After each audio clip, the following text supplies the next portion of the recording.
Salut! Alors, aujourd'hui, comme vous l'avez vu dans le titre, on va faire une crème dessert à l'amande, à IGBA. Donc quelque chose qui va pas vous faire monter la glycémie d'un coup, quelque chose qui peut remplacer les yaourts à la fin du repas si vous êtes végétalienne ou végane, ou même végétarienne.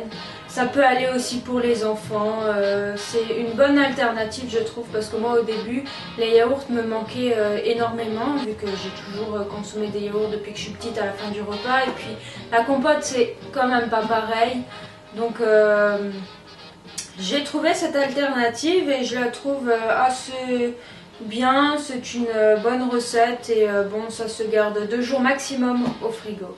Donc on va commencer tout de suite, je vais vous montrer tous les ingrédients. Donc là, vous avez besoin de purée d'amande complète, ou vous pouvez remplacer aussi par la purée de noisettes, c'est très bon. Du sirop d'agave à IGBA,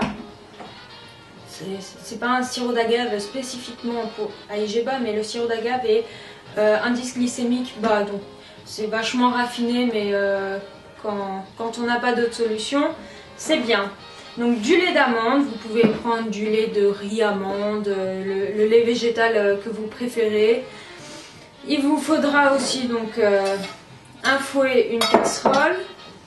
Il vous faut de la poudre d'amande blanche ou complète, ou si vous utilisez la noisette, vous faites tout à la noisette.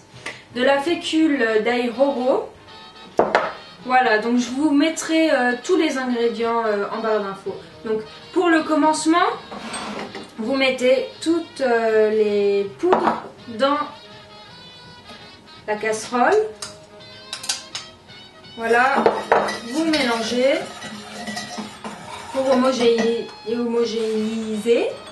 Vous rajoutez votre lait végétal et vous mélangez bien, pour qu'il n'y ait pas de grumeaux après à la cuisson. Voilà, ça se mélange assez rapidement, vous mélangez bien.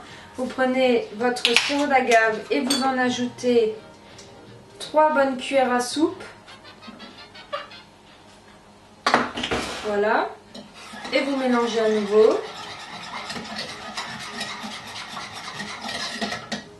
Et puis en dernier lieu, vous avez donc votre purée d'amandes complète ou de noisettes, et vous rajoutez une bonne cuillère à soupe.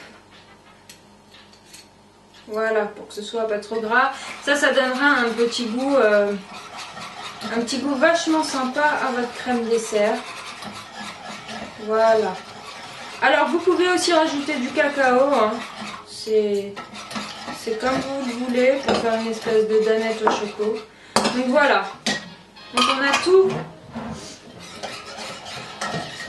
a tout bien mélangé et je vais vous montrer le résultat. Voilà donc le résultat de la crème qui est encore froide. Mélange un petit peu. Et donc là on met vraiment à feu moyen doux pour que ça commence à prendre.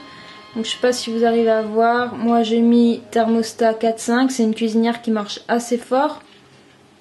Donc après je vais baisser le thermostat bien entendu. Alors une petite chose que j'ai oublié de vous préciser, c'est qu'on peut rajouter de la vanille en poudre, une pincée, ou du mélange spéculoos, ou de la cannelle, enfin ce qui vous plaît en tout cas. Vous pouvez aromatiser comme vous le sentez, pardon. Et donc là ça commence à chauffer, et donc il ne faut surtout pas oublier de mélanger.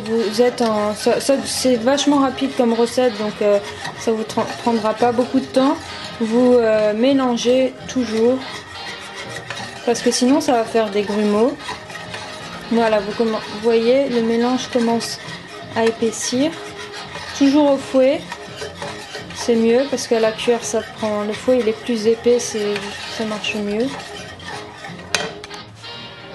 Voilà, le mélange là est bien épaissi.